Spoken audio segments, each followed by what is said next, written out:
You said yesterday about possibly playing Magnus Carlsen. How excited are you at the prospect? And maybe are you calling him out? Like, come on, Magnus, come get it. I think we all know at this point pretty clearly that Magnus openly has said that he doesn't enjoy this format, this whole process of this world championship and preparation. But I personally, as a chess fan and someone who wants to improve and improve myself, I would love it if Magnus, decides to come back.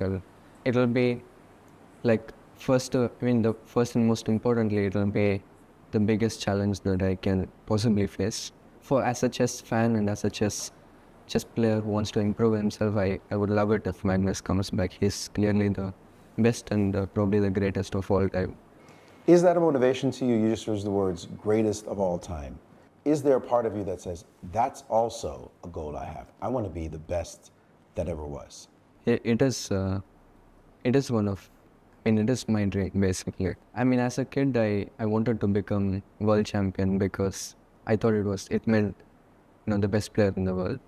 Now, it's still a very special achievement for me. It's, going through the whole process, candidates world championship, it's very stressful and it had to put a lot of effort into it. So it means a lot to me. But my main goal that I have had is being the best in the world and, achieving my full potential. And if that's enough to become the greatest of all time, then yeah, sure.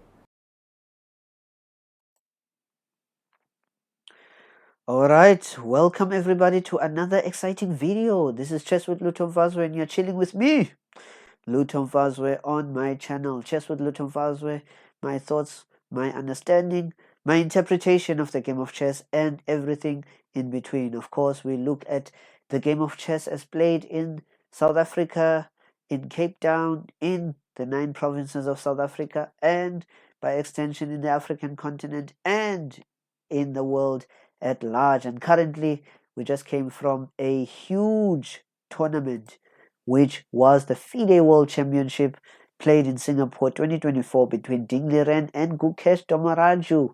And the sentiments and the thoughts that you just heard at the beginning clip were actually the thoughts of Gukesh Domaraju, as interviewed by Mr. Maurice Ashley.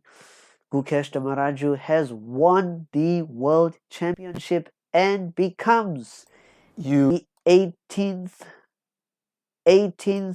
world champion, according to chess.com article that you are seeing there, but otherwise is officially recognized as the 18th world champion of the world.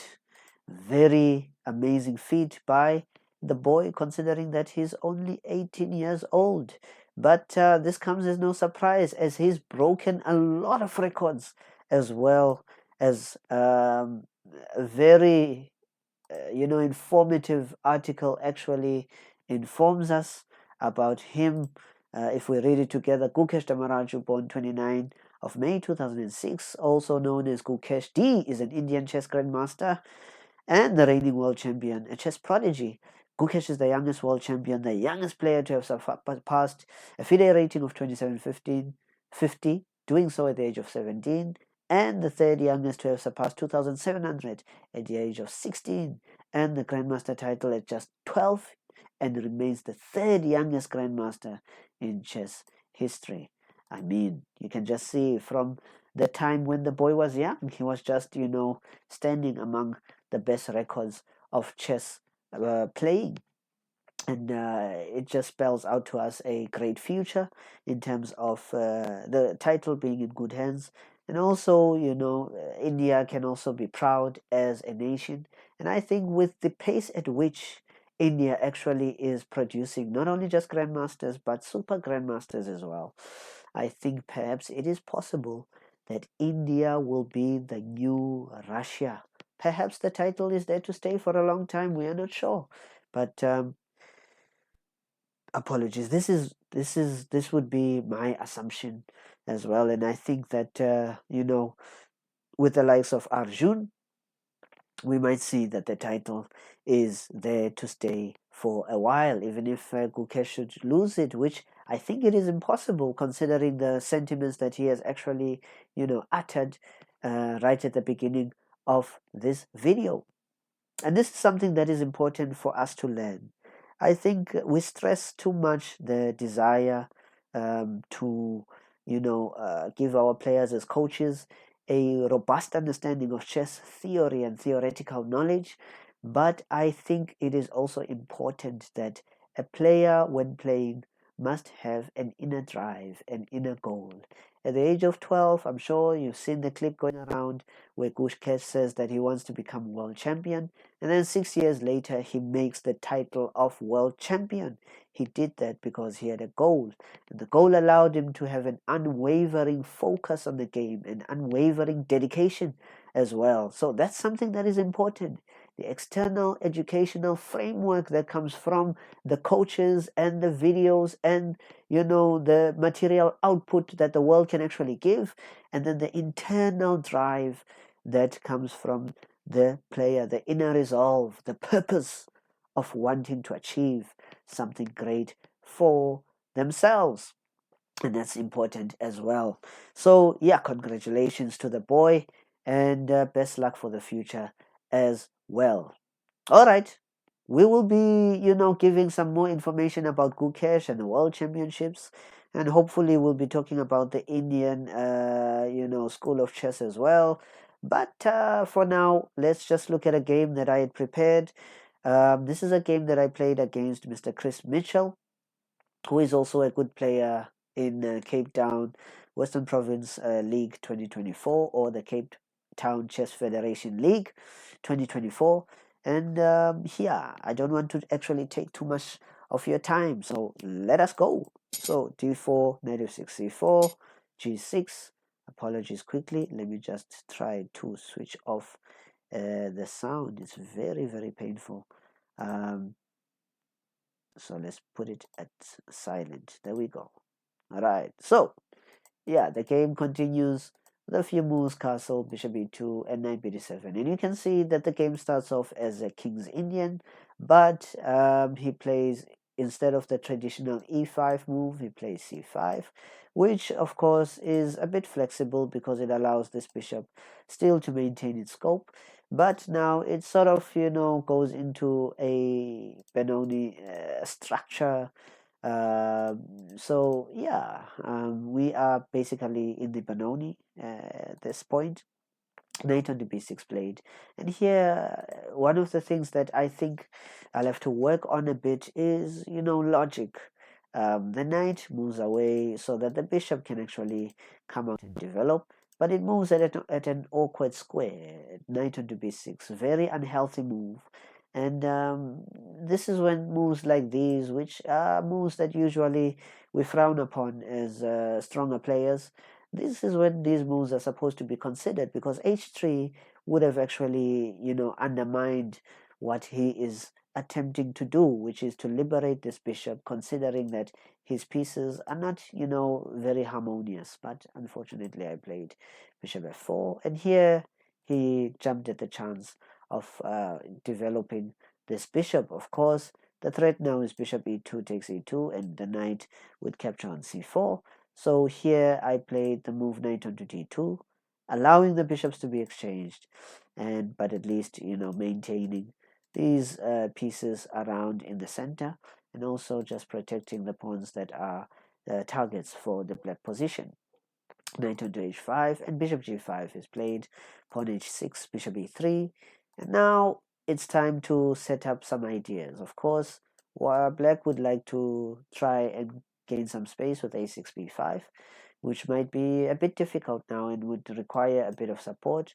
But at the same time, the bishop is missing, so there's no real strong, grip on the b5 square. Of course, this could be, sorted out very, very easily as well.